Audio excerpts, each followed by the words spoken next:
Prices are up on everything, everywhere. And a lot of that we have no control over. But something we can control is how we use the food that comes into our homes, how we continue to cook in a basic, simple way like they did years ago, food shop when items are on sale, and just look at our food as an absolute commodity. Welcome, sweet friends, to the channel Frugal Money Saver. My name is Emmy, my husband's Paul. We're so happy you are here with us today. Things are a little unsettled in the world right now, and I know a lot of us are looking at prices climb again. I don't want you to panic. I don't want you to worry. And we have said this for years and years. We're all in this together, and we're all going to get through it together. What we can control is the food that is coming into our homes, how we treat it, how we respect it, how we repurpose it, how we get the most out of it for the money we are spending. And we need to get back to basic cooking like they did years ago, like Grandma did. And today we're going to share 4 recipes with you.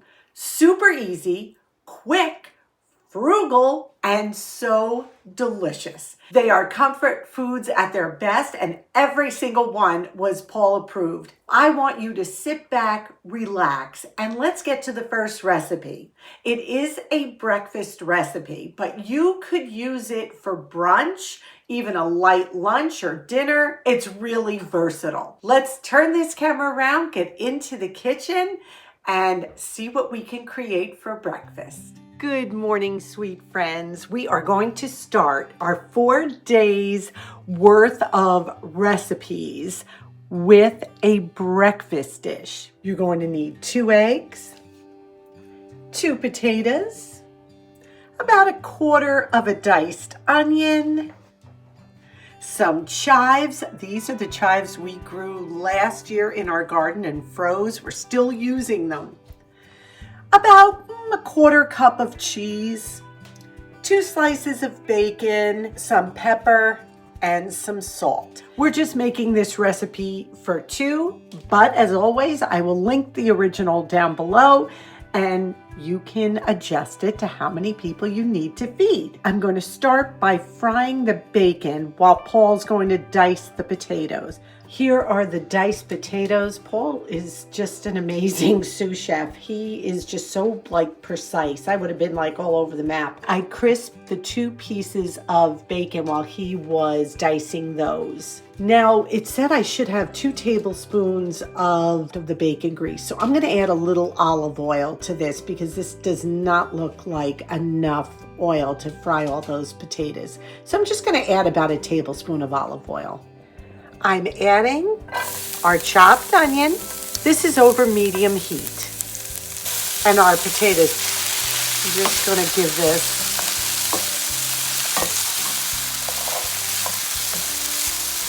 little bit of mix. Just coat them. It says kind of level them out. And now it said to add 2 tablespoons of water. And we're going to cover them. And we're going to let them cook for about 15 minutes until they get soft. Now they said not to keep turning them because you want the bottom crisp. So I'm going to put the timer on for about 7 minutes. And then I will lift the lid and just see what's going on under there. Okay, so it's been 7 minutes.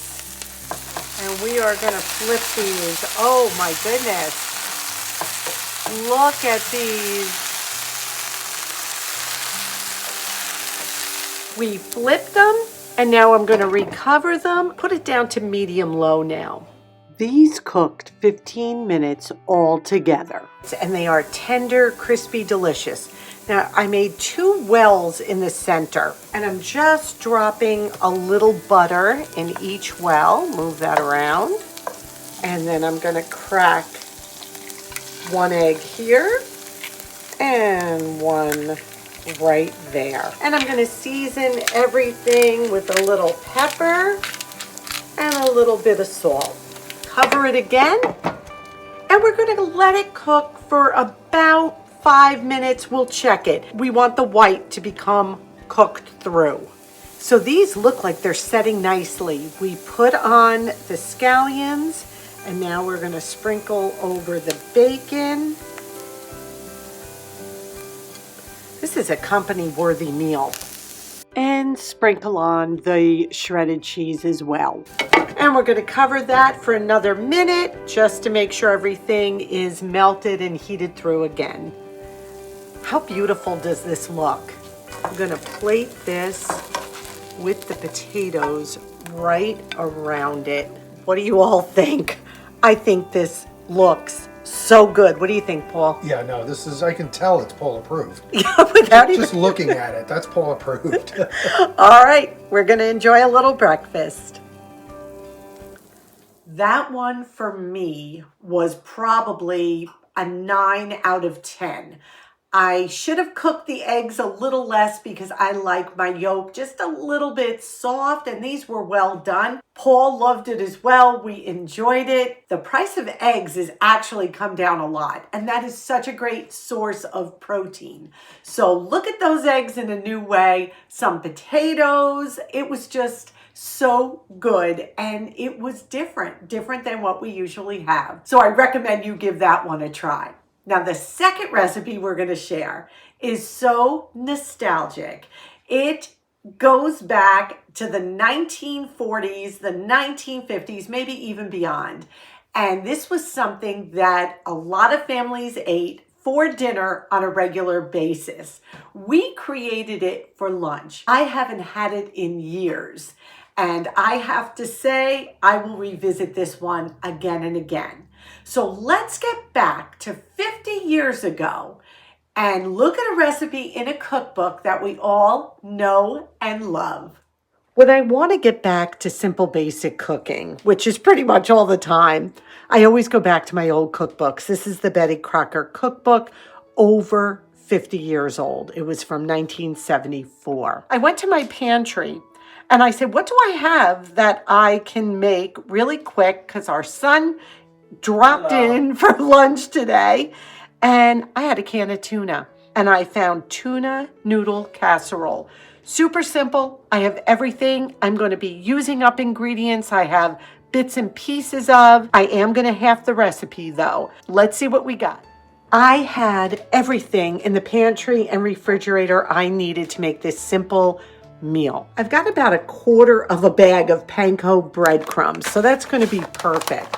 I've got our can of tuna. I've got about 1/2 container of sour cream, 1/2 piece of cheese, some pepper and salt. We got some good butter, some egg noodles. And you know why I'm loving this? There are no canned soups in it. Getting back to basics, cooking from scratch, saving money. First thing I'm going to do is boil about 5 ounces of these egg noodles until tender. It calls for 3 ounces of mushrooms, but I'm not going to use them. I'm going to use peas because peas in a tuna casserole are so good, and you're getting a little veggie in there, or just leave them out, whatever works for you, or maybe some broccoli. Be creative. Use up what you have. I have a little left here in the peas, so this is perfect. We drain the noodles. Now the heat is completely off, but I return the noodles to the pan. We're adding our sour cream, our 6 tablespoons of milk, add in our can of flaked tuna, and I did, of course, drain it. You want all that liquid out. The peas that I ran under cold water just to defrost them a little bit, and I'm going to add some ground pepper. And you can add salt to taste. We're just going to mix this all together.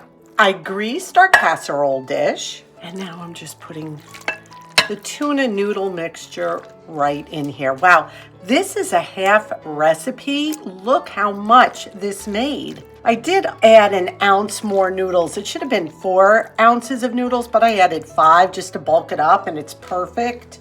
In the same pan, but just keep it on low and keep stirring, I'm melting 2 tablespoons of butter because who needs to wash another pan? In this bowl, I have the grated cheese. It said to use Parmesan, which you sure can, but I had some Colby Jack, so we're using that. And there is my panko, and we're gonna add the butter right to this. And we're just gonna mix it all together. And now I'm just going to take that cheesy crumb mixture, put it right on top.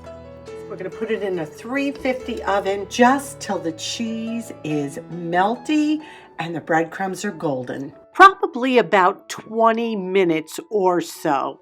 It is going to be baked uncovered. So we put this in the oven for about 20 minutes and you can see how the top got all crisp and it's bubbly. Oh, that looks so good. What a perfect lunch, dinner. This is a half a recipe and you would definitely get some good servings out of this. Look at how creamy. And this is without using those canned soups. You don't need them. So this is a perfect pantry meal. I have to be clear, and I'm sure a lot of you know this, Paul does not like tuna fish. I mean, he'll eat it in a pinch, but not his favorite food. How many helpings did you have? I had 2 scoops. Yep. It was very good. You enjoyed it? Yeah, it wasn't fishy. It wasn't, yeah, it was good. Very good. I highly recommend it. It was creamy and the noodles were so comforting. These are the recipes we need to remember. They are so frugal, again, using pantry ingredients. It's one of our son's favorite dishes, but growing up, I didn't make it often because Paul wasn't crazy about it, but I guess his taste buds are changing. I used peas, but I bet the mushrooms that the recipe called for would have been absolutely delicious. And you can take a screenshot of that recipe page if you would like to recreate it. 2 thumbs up from Emmy and Paul. Now let's get on to a dinner recipe. This recipe uses leftovers from St. Patrick's Day. It was such a clever idea. It uses a lot of the components of our corned beef and cabbage recipe, but with a totally different twist on it. It bakes in one pan, which I love because cleanup is so much easier.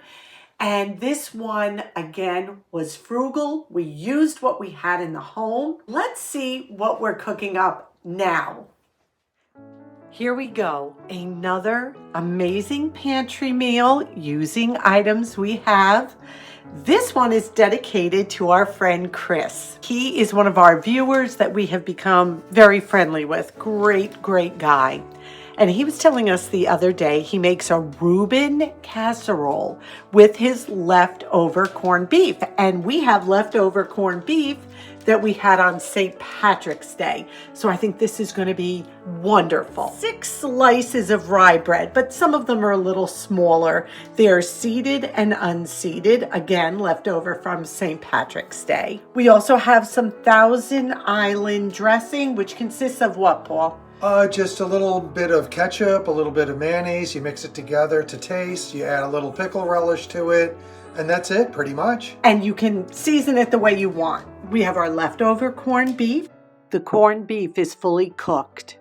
Had a can of sauerkraut in the pantry. I'm only going to be using a little of this, so what I'll do with the rest is freeze it. And yes, you can freeze sauerkraut. And then we have a half a block of Swiss cheese, which is going to work perfectly. We always keep a bunch of cheeses in the house when they go on sale for like $1.88 for the 8-ounce blocks. Always shred your own cheese. Don't buy it shredded. It's got so many chemicals in it. So there you go. That's all there is to it. Let's get to work. So what I'm doing is just taking the bread and I am buttering this because we want a little bit of a crunch to it, a little bit of a toast once it's in the oven. I will link the original recipe we lightly followed down below. Now what I'm going to do is just cube the bread, but I'm not going to toss it because I'm going to want the butter side up on top of this casserole. Hopefully these will get nice and crunchy on top. So I'm going to cut them all into little cubes. So I cubed the corned beef and removed any little bit of remaining fat that was on there. We shredded the Swiss cheese, opened the can of sauerkraut. It called for a whole can of sauerkraut.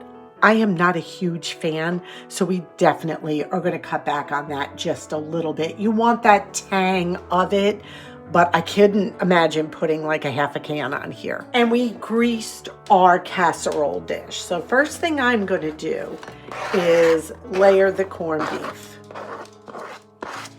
And we're just going to put that in the bottom of the pan, nice and even. There's only 2 of us, so it's not going to be a huge amount. Now, the next thing we're going to put on is the sauerkraut. Now, the original recipe, I have to use my hands, I'm sorry. The original recipe made it upside down and put the bread on the bottom. I didn't like that idea because I am afraid the bread is going to get mushy. We're kind of making an upside down version, hoping the bread gets toasty on top and just tastes delicious. Okay, let me just wash. And now we're gonna add our Thousand Island dressing. Just gonna drizzle it all over. I'm just gonna spread this around a little bit. And now we're gonna sprinkle on some of that delicious Swiss cheese. Yeah, it's just like a Reuben. When we look at leftovers, and we talk about this all the time, is please look at them as what can I do different with them this time around? So my family won't even know that we ate corned beef and cabbage last night. This is so different, and you're using a lot of elements of that original meal. And now I'm gonna take these little pieces of bread and we're just gonna lay them right over the top. Oh, Dixie's here. And we want them butter side up. The corned beef is fully cooked. So what we're gonna wanna do with this is kind of heat it through and get these little pieces of bread super toasty. Our oven is preheated to 400 degrees. Don't waste that oven heat.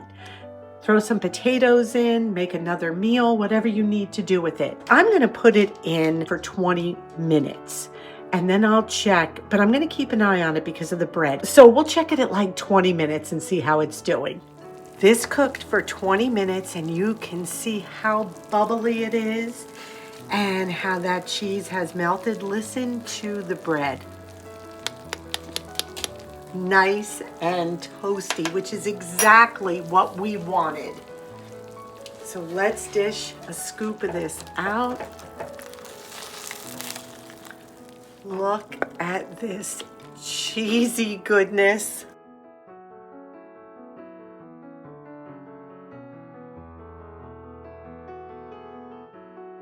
You've got the bread, you've got the corned beef, you've got the sauerkraut, the dressing, the Swiss cheese. Pair it with a delicious green salad and you have got a wonderful meal using what we have, checking our fridge, pantry, and voila. Out of the 4 recipes we made, that one was Paul's favorite.